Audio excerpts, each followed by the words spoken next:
I am the hamster dad. And you love hamsters too. You might be a hamster dad or hamster mom, or you're thinking about it. So since I just went ahead and redid his studio apartment, as I call it, his junkyard studio apartment, which is totally his. If you haven't watched the video on that, watch it so you can understand that he's not trying to escape anymore. Some would say, well, your aquarium is only 20 gallons, it should be 40. Well, for him though, compared to when I first got him and he was trying to get out all the time and all that, he's just chilling. He's loving this life. He's loving me randomly putting seeds in certain of his bedrooms and that sort of thing. So if you haven't seen that video, go ahead and check it out. But even though I just put his new seeds in, I'm going to see if he'll be willing to come out and just kind of show you. I feel you'll be able to see how much more comfortable he is being held. All right. Here we go, buddy. All right, it looks like he has got himself stuffed here with seeds. All right. So what I want to do in this video is ultimately explain what I do on a daily basis. Now, whereas I set up his new layout every week, but every night, as he's getting up, as he's waking up, I go ahead and get him out. And usually what's happening now, for like 10 minutes, he'll just stay like this. When he was younger and smaller, he would just had to be constantly moving. But now that he is a couple months old, he is, and I guess, he's full size at this point. My Syrian hamster here, the first 10 minutes, he just likes to be held and he'll just look around. And that's new to me because it used to be just trying to keep up with the guy. But this is quite normal now. And I even did this new thing this week where I'm learning that what he's liking to do. Like, well, it's winter time right now, so usually I'm wearing a flannel shirt, which Saturday morning right now, so it's not that, today's the day it's not too cold, but what he likes to do is be held up against my shirt. So he's got the warmth of my hand, and then he feels the cotton, and he just really likes that. He's like, oh, there's my friends. But I do have to be careful because he will nibble on my shirt. So I've gotten a habit of, like, when I think I have a flannel shirt that's a bit older and kind of fits smaller, and I'll get him out with that. That way, if he does chew on it, who cares? But yeah, he's liking the sensation of being held by me alongside my clothing. And we'll do the whole thing about the eternal staircase, where he goes down to this hand. He's not really wanting to do it right now. He's more just chillaxing. Now, granted, it's Saturday morning, so for him it's really Friday night still. But once he smelled the new food, he had to wake up and go for that.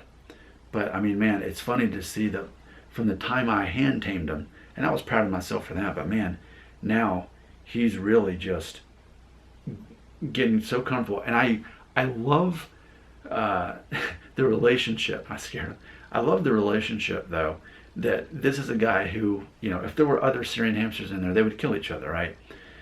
But he's a loner, as Syrian hamsters are, but for some reason, they love people, especially people who learn, either they know how to handle them, or in my case, learn how to handle them, which is ultimately just knowing that they love to be searching for food, and they like to sleep, and they like to kind of live ultimately in garbage. It's recycling, so it's clean.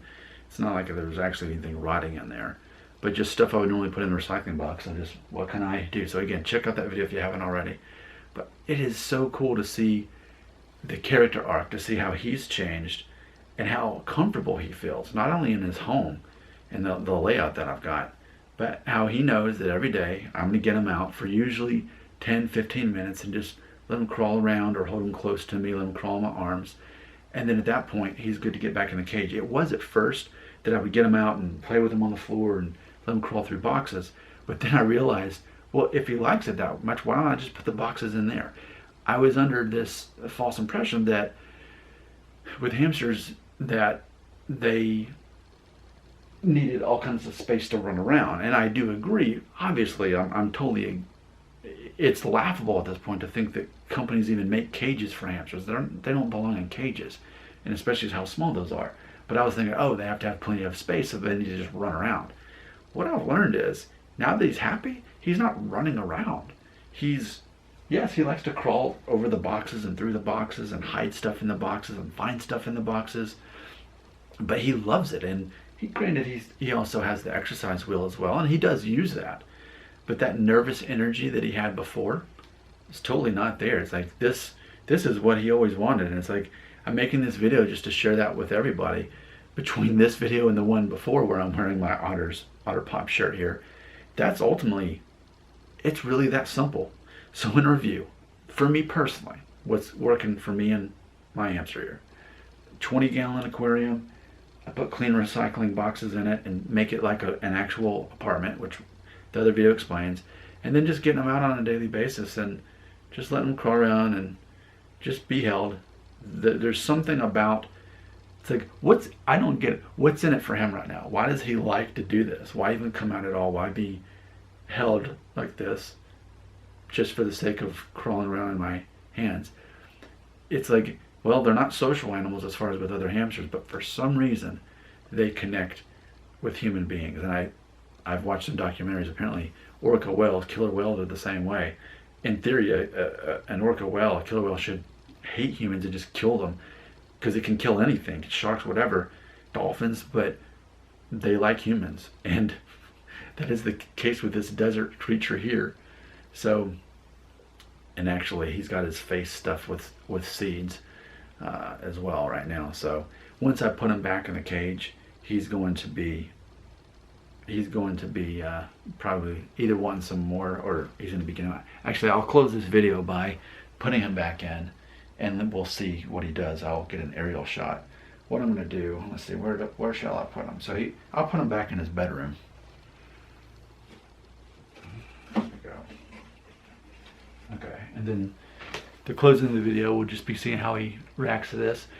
Obviously, if you've got comments, leave them. I'd love to hear them. I'm still learning. I'm new at this, but I'm really proud of what I've already learned, and I'm eager to share that, to see such a happy hamster in the right setting, which is a junkyard studio apartment, as I love to call it. All right, here we go. End of the video. Let's take a look at what he's doing right now.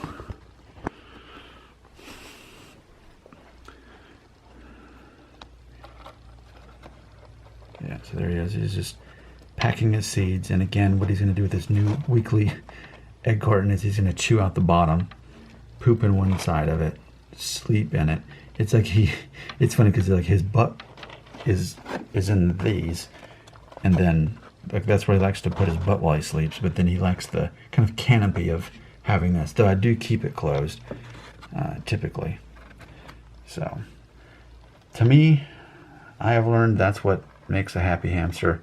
These are things that I wish I would have known going into this, because I feel that when you become a hamster owner for the first time and you don't really know anything about it, it can be overwhelming to think, oh man, there's so much that goes into this. This is so difficult.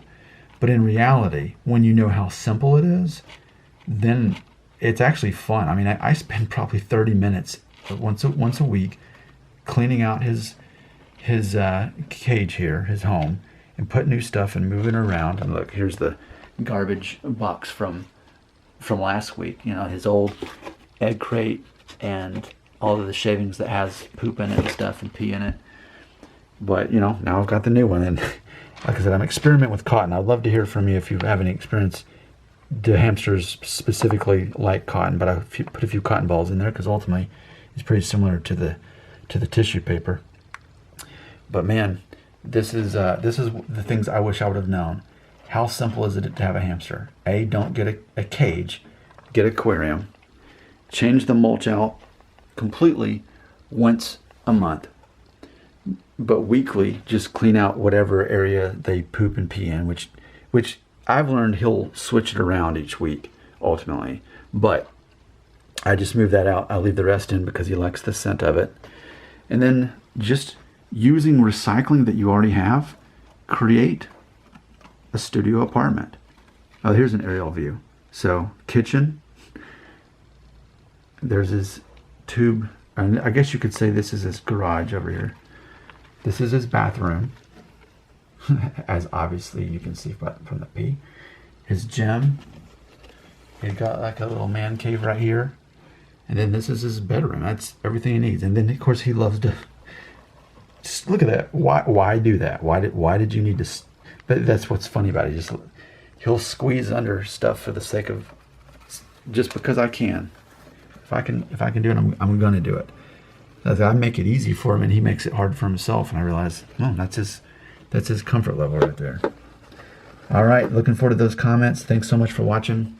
I love being a hamster dad. Thanks for watching.